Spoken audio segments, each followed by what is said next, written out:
This time we're talking car automation.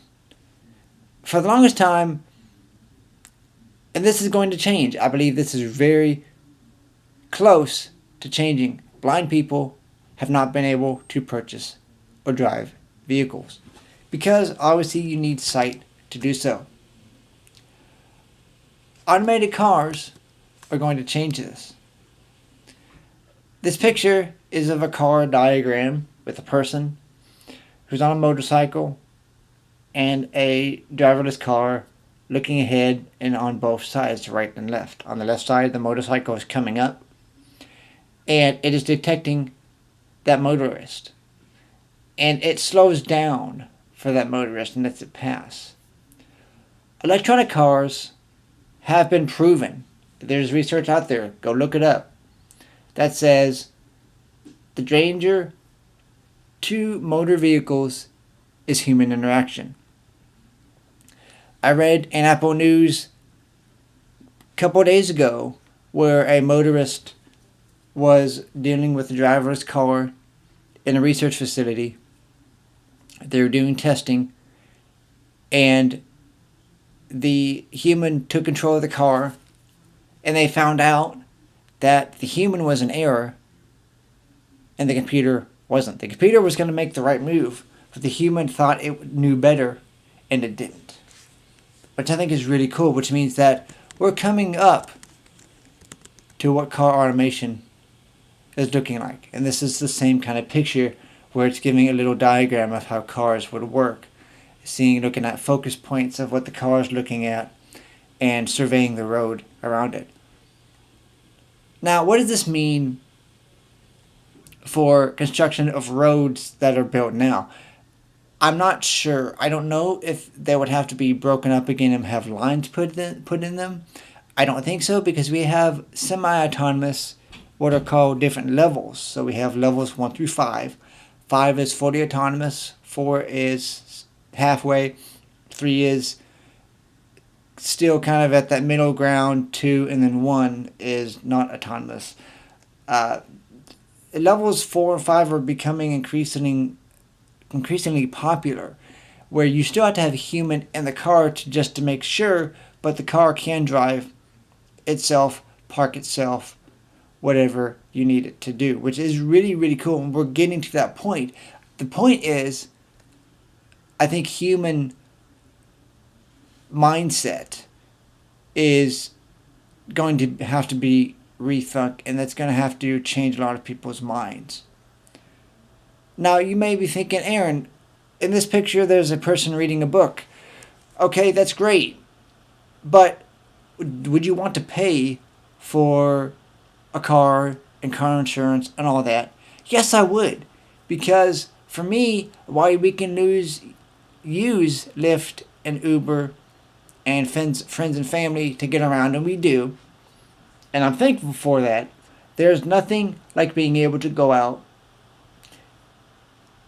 and go do something on your own without having to say, hey, I need a ride here, or pay me to do this, or pay Lyft or Uber to do this. Now, I agree. What could also happen is Lyft and Uber could be a substitution for automation, where they would deploy automated cars, the car would come pick you up and all that. Which, if you look at the costs, I think that would actually work out well as well too. But I'm really excited about all this kind of stuff.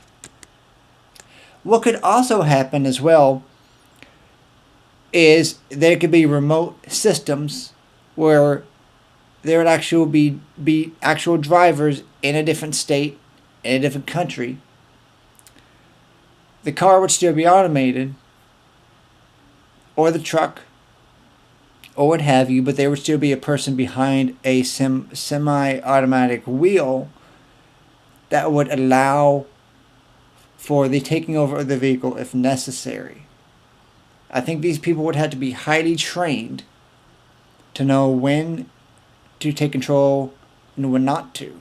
Because again, we're going to be dealing with human interaction, human mindset. We've been trained, or people have been trained to drive a certain way. and that's going to have to get rethought and reintegrated into society. This is a different way of looking at it.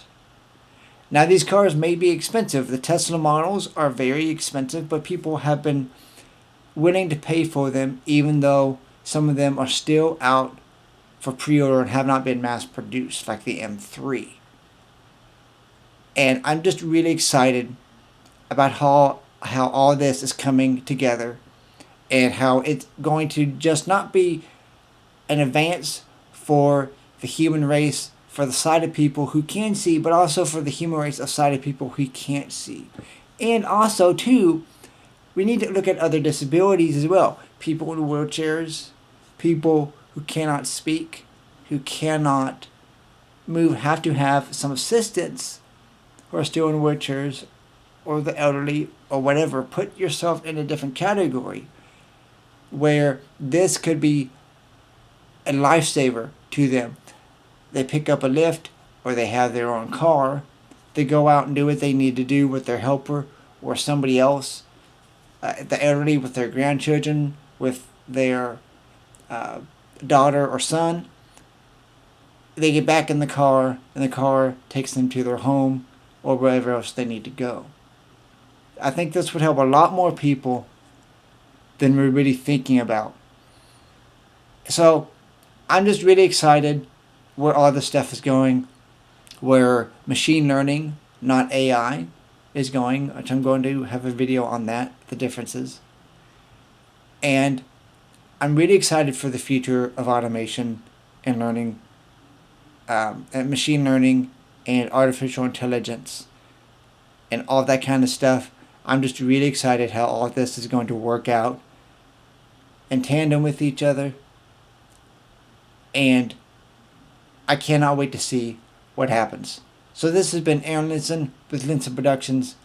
You can always contact me by going to linsonproductions.com, scrolling down to the contact us. We have a Facebook, a Twitter, an email, a phone number. By the way, that phone number is 502-536-9131. If you want to get a hold of us, you can. You can email us, linsonproductionsllc@gmail.com. And I'll see you guys in the next video. Subscribe, comment, let me know. Are you excited about automation as far as the home, as far as cars? What are your thoughts on automated cars? And as always, keep on keeping on. I'll see you guys in the next video.